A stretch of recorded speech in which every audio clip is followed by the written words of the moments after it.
Very good morning, everyone. This is our topic gravitation. So, we'll start with one example. Let us suppose one object which is kept at a height from this ground. If we recall the first law of motion, you have the idea that any object will remain in the state of rest or in the state of uniform linear motion unless any force is acting on it.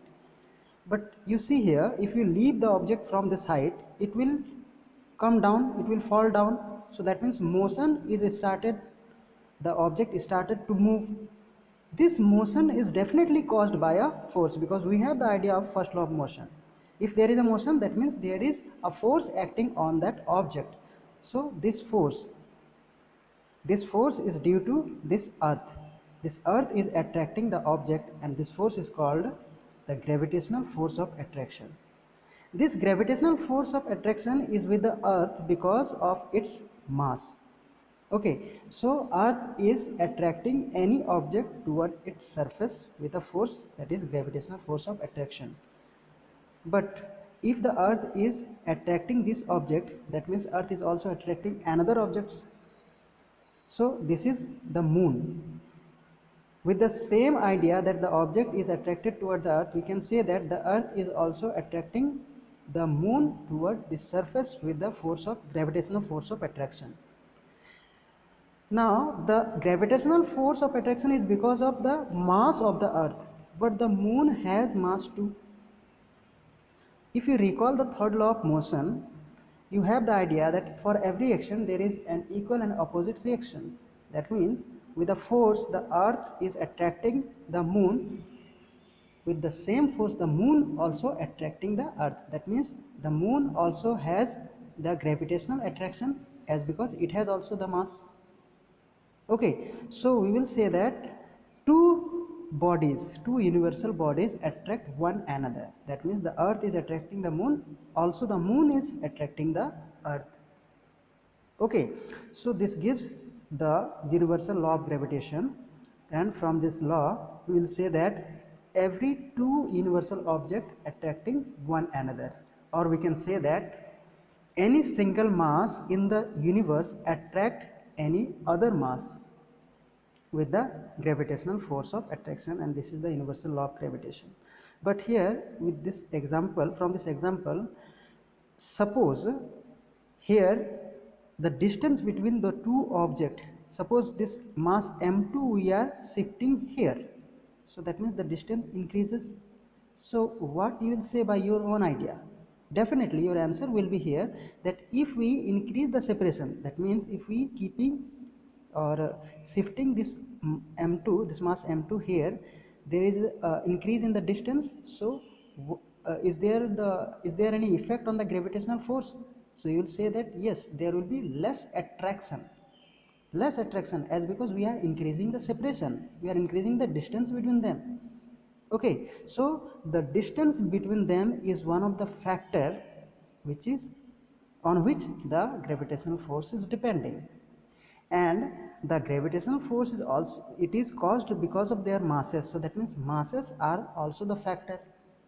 So these are the 2 points which are explained by Newton's law of gravitation.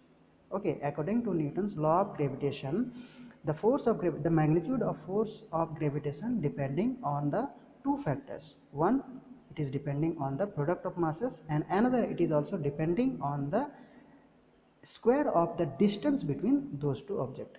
So the first, from the Newton's law of gravitation, the first point is the gravitational force of attraction in between any two objects is directly proportional to the product of their masses.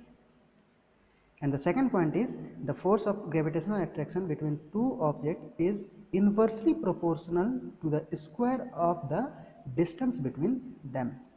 So here this force is depending on the product of masses, it is also depending inversely on the uh, square of the distance between them. So here inversely proportional means if the distance increases, the force decreases. With the increase of distance, there is a decrease in the magnitude of gravitational force. Understood? Now Let us take one example to understand this factor, this statement that force is directly proportional to the product of masses. So this is the next page we have. Here we are changing the masses of the two universal object by keeping their distance unchanged.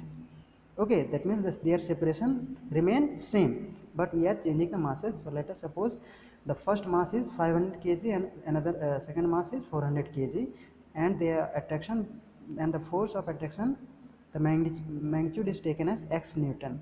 So here we will say that the product of masses, that is this is the numerical value, this value of m1 into m2, that is the product of masses, will determine the magnitude of force which is termed as x, which is considered as x.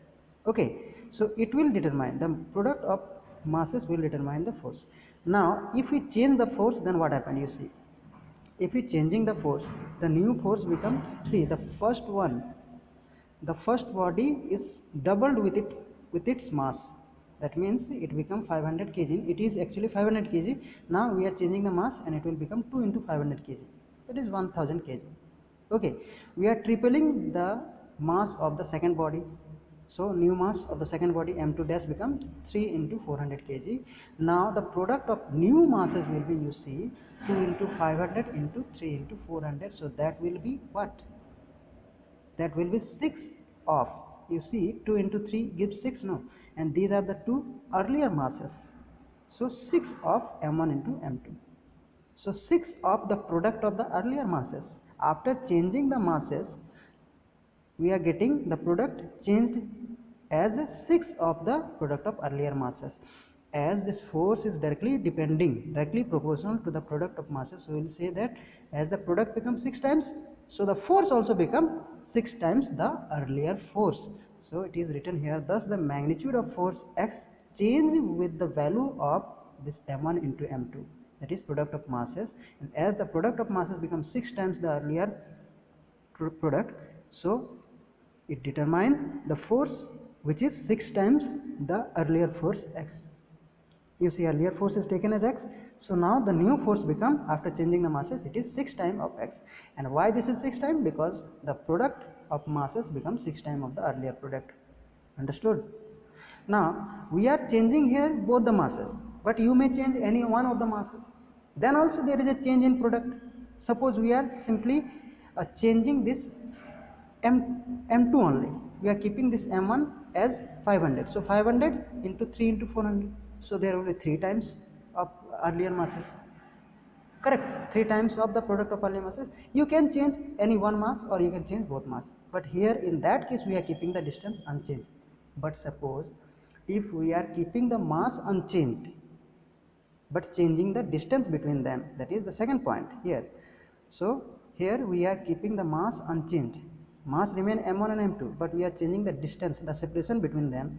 So how the force is affected, you see, here we are taking the distance as d. Okay, so the magnitude of gravitational force is determined with this term, that is 1 by r square.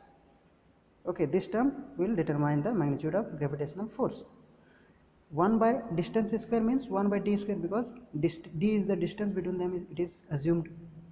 Now if we changing the separation, if we changing the distance between them, we are increasing the distance, it will become 2 into d. If we decrease the distance, we can take half of the distance, then it will become d by 2. But here for this case we are changing the distance, we are increasing the distance, it will become 2 into d, that is 2d, twice of the earlier distance, earlier separation. So the magnitude of force, magnitude of gravitational force, this time it is determined by 1 by distance square, but the distance is now 2d square. Okay, you see, 2d square, 2d whole square, so it will become 4d whole square. And if it is 4d whole square, here we are saying that the force is determined with this term 1 by d square. So here the force, the new force f dash, is determined with this 1 by 4d square, which is this 1 by 4d square means what? 1 by 4 of the earlier term. Before changing, what we have, this factor is 1 by d square, so it is 1 by 4 of that earlier factor. Okay, so this factor become 1 by 4 of that that factor. Okay, that means you try to understand that here this 1 by r square become 1 by 4. Okay, so we will say that the force also become 1 by 4 of the earlier force. Correct? As this factor changes, 1 by d square become 1 by 4 of 1 by d square. R means d. Okay, so this f also changes with the same rate, and this f becomes 1 by 4 of the earlier force, that is 1 by 4 of this force f. Correct? Clear to everyone? So here we will say that if we increase the distance, the force decreases. 1 by force means less force, na? Okay, if the distance is tripled, that is 3d, then the force become 1 by 9f. Okay, if the distance become 4d, 4 times, then it will become 1 by 16f. And suppose if we are decreasing the distance, then what happened? You try to understand. If we are taking d by 2, that means we are taking half of the distance, we are reducing the distance. Okay, it will become, the new distance become d by 2. Then what happened? So d by 2 means what? Here you try to understand, try to calculate. It will become, if distance is decreases, the force will increase. Correct? So here just put, if you take d by 2, then what happened? Here d by 2 if you take, then see what happened? The force become 4 times, that is force increases that time. If we are reducing the distance between the two objects, the force will increase. Okay, just put the values and try to calculate by your own. Now, if we are changing the distance in between them as well as the mass, that means we are changing this one, these two masses, as well as this distance between them, then what happens? So we are just combining those 2 points, and we are writing force is proportional to m1 into m2 by r square. And now it is your turn to answer this particular question. How is the gravitational force between the two bodies affected when the mass of both the bodies become double? That means m1 become 2m1 and m2 become 2m2. Okay, and the distance between them reduced to half, that means r become r by 2. So let's calculate what is the new force. Correct? No? Okay, so it is your task, you have to calculate. Now, if we want to calculate the gravitational force between any two masses, that is given as 1 kg and 1 kg, any two unit masses, so that is we are calculating experimentally, and these two objects, these two masses are separated by a unit distance, that is 1 meter. Okay, so let's calculate. If it is uh, see, we can calculate this force by the experimental way. Okay, and it is already experimentally found that if 1 kg of masses are separated by 1 meter, then the force of attraction in between them, the gravitational force of attraction in between them, is 6.67 into 10 to the power minus 11 Newton. This 10 to the power minus 11, that means it is very less force. Okay, so these are the two objects in the universe separated by 1 meter, and there is a force of gravitational attraction which is given as 6.67 into 10 to the power minus 11, and it is experimentally determined. Okay, so this one is the value that experimentally determined, and we can use this value. But here this m1 into m2 by r square, we can calculate this value also, because these masses are 1 kg, no? So you see 1 into 1 divided by 1 meter square, so it will become 1 kilogram square per meter square. Correct? No? But suppose if we are removing this proportionality sign, let's see experimentally we have this value. Okay, m1 m2 we have this 1 kg and r is 1 meter. So if we remove this proportionality sign, then we have a constant of proportionality, that is g.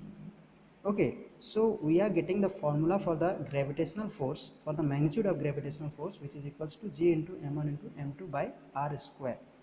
Correct? Here m1 into m2 are the two masses, r is the distance between them, and g is called the universal gravitational constant. This g is called universal gravitational constant, which is same for all condition. And here we have the one condition, and for that condition we have already calculated the force. Experimentally we have already calculated the force, so let's calculate the value of G then. So from this equation we can write, see, G equals to F into R square, force into R square divided by M1 into M2. We have the value of M1 into and M2, that is 1 kg into 1 kg, that is per kg square. Here R square means 1 meter square, so meter square is there, and F means, you see here the value is 6.67 into 10 to the power minus 11 Newton. So we are putting just the value 6.67 into 10 to the power minus 11 Newton meter square is for that one. R square is there, no? So 1 meter square, that is meter square, and here 1 into 1, that is kg square per kg square. So this is the value of universal gravitational constant, and this is the unit. Okay, so don't ever forget the value. G equals to 6.67 into 10 to the power minus 11 Newton meter square per kg square. But right now this value is given in SI system, no? Newton meter square per kg square. So you have the idea that Newton means what? Kg meter per second square. So if you put the value that Newton as kg meter per second square, you can get the unit in the MKS form. Okay, in another form you will get the unit. So it is your task, you will try to do it. Just put, for this Newton you can put kg meter per second square, and then see what are the units cancelling together and what are the new powers of unit and what you are getting for the value of G. This value will not change, only the unit will change. That unit will also not change, it will simply written in another form. Okay, so this is how we will get the value of universal gravitational constant. Now we are coming with the two question is there. You have this formula for the force of attraction, gravitational attraction. It is G into M1 into M2 by R square. First one is calculate the gravitational force between Earth and Moon. The M1 you can take as the mass of Earth, and M2 you can take as the mass of Moon. These values you can get from the book, and this R square is the distance between Earth and Moon, that also you can get from the book. So you have to just simplify and get the answer. Second question is given, calculate the magnitude of force due to the Earth's gravity on an object of mass 1 kg. So second mass is given as 1 kg, kept near the surface of the Earth. So near the surface of the Earth, so that means Earth is the first body. So M1, you see M1 we can take the mass of the Earth, and M2 you can take the mass of that object, which is 1 kg already given, and mass of Earth you can get in the book. Now what is the distance between them? Because you have the value of G, you have this M1 and M2. Okay, M1 is mass of Earth, M2 is this 1 kg, that is the object. And what is this distance square? See, it is given here, the object is kept near the surface of the Earth. Near the surface of the Earth means maybe at a height of 1 meter, 2 meter, 20 meter. But the radius of the, see, the distance we will calculate. Don't ever forget that whenever we are calculating the distance, we are calculating the distance from the center of the two bodies. Okay, this body is of mass 1 kg, which is very less. So we are calculating the distance, the separation between the two objects as the radius of the Earth. That is the distance from the center of the Earth to the object. But the radius of the Earth is near about 6,400 kilometers. So that is very that is a large distance. So if we take that object near about 20 meter or 10 meter, so that is very less compared to the radius. So we are simply take the radius as the separation between the two objects. Correct. So here you will put that radius of the Earth as the separation of the two bodies. You will simply take the radius of the Earth. Correct na? So you have to calculate, you just put the value, this R, this one also will get, already I have told that it is 6400 kilometer, in meter you have to write there. Okay, so calculate this one also and this one. Now we are going to another topic here. See, there we will know about the acceleration due to gravity. So if you recall the second law of motion, this is the object, this is falling down. Okay, a force is acting on that object, because of which the object is falling down, coming down. That means the object is moving down. But here we can say the force is equals to the force acting on the object is equals to mass into acceleration. Correct. This is what we have got from the second law of motion. Suppose this acceleration is taken as g, small g. Why we have taken small g? This g is acceleration due to gravity. This is the acceleration. It has the same unit of as the acceleration has, that is meter per second square. Okay, this is the acceleration only. From the second law we have the idea force equals to mass into acceleration, the same we have written here. Okay, this g is acceleration due to gravity. But from the universal law of gravitation we have the idea already that mass, this mass m is attracted by the earth of mass capital M with the gravitational force of attraction, which is given by this formula, force into g, force is equals to g into m1, that is the mass of earth, which we are taking as m, and second mass, that is m, this object, okay, small m, by distance between them square. So distance between them is taken as the radius of the earth only. Why? You have already the idea, distance is near about the radius of the earth. Okay, because that object is kept closer to the surface of the earth, that means in a height of 20 meter, 100 meter, like that. Okay, so that which is nearly equal to the radius of the earth. So that's why we are taking the distance as r square only, that is the radius of the earth. Okay, now these two forces, this gravitational force which is g into m by r square, and this is the force that we got from the second law of motion, which is mass into acceleration due to gravity, mg. So these two forces are same. If these two forces are same, we will equate those two forces. So this small m will cancel together. So what we got for this acceleration due to gravity, that is capital G, that is universal law, universal constant, okay, gravitational constant, into m, that is mass of the earth, divided by the distance, that is separation square, that is the radius of the earth. So this will give what? The acceleration due to gravity near the surface of the earth. Correct? So this is the acceleration. By this way we can calculate the acceleration due to gravity. So it is your task. Let's calculate them. You have the value of g, you have the value of m, and you have the value of this radius of the earth. Okay, now if instead of earth we are considering the surface of moon, and the object, same object we are considering somewhere at closer to the surface of the moon, then what happened? See here, we simply take the mass of moon only. Okay, see, for the acceleration due to gravity near the moon surface, we will take the g, which is same for every object, m dash, that means the mass of the moon, and r, here r means the radius of moon and square of the radius we are taking. So in this way we can calculate what is the acceleration due to gravity near the surface of the moon. Okay, so that also we can calculate. We have these values, so try to calculate. Now we are going to the next part, that is free fall. Okay, here we will recall the equations of motion. Okay, s equals to ut plus half at. So three equations of motion, you have already the idea. So here, as the object is falling down, acceleration is g. As the object is falling down and force is acting downward, so that means the acceleration is taken positive here. Okay, suppose u is the initial velocity, v is the final velocity, and g is the acceleration, which is taken as positive as the object is coming with the gravity. Okay, and h is the displacement, that is height.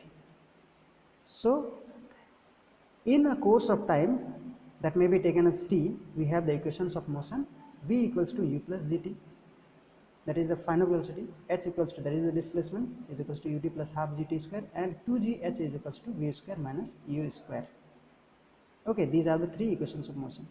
Now if suppose the object is moving up, simply we will take this value of g negative, because it is the retardation here, the object slowing down, it is thrown upward and it is slowing down, and somewhere it will stop. So this means the acceleration is negative right now.